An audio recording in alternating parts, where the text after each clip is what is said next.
मेरा नाम नीरज सक्सेना है। मैं प्राथमिक शिक्षक हूँ। चारों तरफ जंगल ही जंगल। मुझे ऐसा लगा कि जैसे मुझे किसी ने सजा दे दी हो। यहाँ पर कोई माहौल नहीं था, बिल्कुल आदिवासी की जगह होती है। कोई भी सुविधा नहीं थी, शासन की कोई व्यवस्था नहीं थी। वो मैं जब आया और मैंने देखा तो मुझे बहुत दुख हुआ कि मैं किस जगह आकर मैं फंस गया हूँ।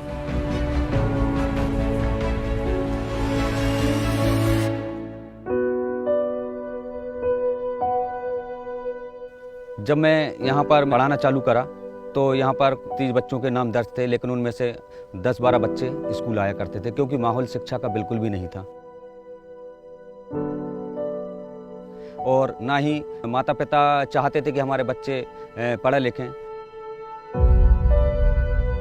लेकिन मेरी इच्छा थी कि मुझे अब पढ़ाना है बच्चों को। हमने घर घर जाकर बच्चों को बुलाना चालू करा, पेरेंट्स लोगों को स्कूल से जोड़ना चालू करा कि आप स्कूल आइए, आप स्कूल में देखिए कि किस तरह से अब बच्चों को हम पढ़ाना चालू कर रहे हैं। इस तरह से धीरे धीरे करके बच्चों की हमने स्ट्रेंथ बढ़ाना चालू करी। जब बच्चों की स्ट्रेंथ धीरे धीरे बढ़ना चालू हो गई तो हमने फिर सोचा कि कुछ और अच्छा काम करा जाए। एक अकेली बिल्डिंग थी और बिल्डिंग के अलावा कुछ था नहीं, तो मैंने कहा अब इनका मन कैसे लगेगा, क्योंकि इनका 2 दिन आएंगे 4 दिन नहीं आएंगे, मन जब तक नहीं लगेगा जब तक बच्चा आएगा नहीं। तो मैंने धीरे धीरे करके इनके लिए छोटे छोटे खेल कूद के माध्यम से इनको पढ़ाना चालू करा। जब हमारी पढ़ाई अच्छी होने लगी तो हम होमवर्क बच्चों को देना चालू कर दिया था। बच्चों के जब होमवर्क देना चालू कर दिया तो बच्चे वहाँ से होमवर्क सही करके नहीं लाते थे।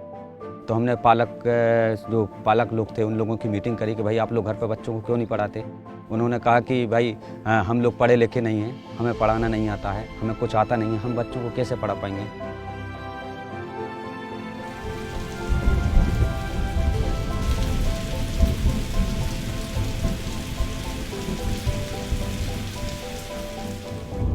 तो हमने कहा यार कुछ करा जाए जिससे कि बच्चों में भी सुधार हो और पालकों में भी सुधार हो सके। तो हमने धीरे धीरे करके ये बोर्ड बनाना लिखना चालू कर दिए। करीब करीब 200 बोर्ड यहाँ पर स्कूल में बनाकर लिख के और लगा दिए। तो हम फिर पालकों से हमने कहा अब आपको पढ़ाने की ज़रूरत नहीं है, अब आप स्कूल बच्चों को केवल लेके आइएगा और बच्चों को यहाँ पर ग्राउंड में उनसे बोलिए कि आप पढ़ने बैठो और आप ग्राउंड के बाहर जाकर खड़े हो जाया करो और बच्चों को देखते रहा करो कि बच्चे पढ़ रहे हैं कि नहीं पढ़ रहे हैं। तो इस तरह से बच्चों का फिर होमवर्क भी अच्छा होने लगा और बच्चे बढ़िया उत्साह से पढ़ने लगे, बच्चों को इंटरेस्ट आने लगा पढ़ने में, उन्हें हर छोटी छोटी चीज़ों की जानकारी मिलने लगी। बाहर से जब लोग आते हैं वो बच्चों से कुछ पूछते हैं और बच्चे उनके फटाफट जवाब जब देते हैं तो मुझे बहुत खुशी होती है कि कहीं ना कहीं मेरी शिक्षा एक सही दिशा में कार्य कर रही है। जो समाज में शिक्षा का अलख जगाते हैं वही सही मायने में गुरु कहलाते हैं।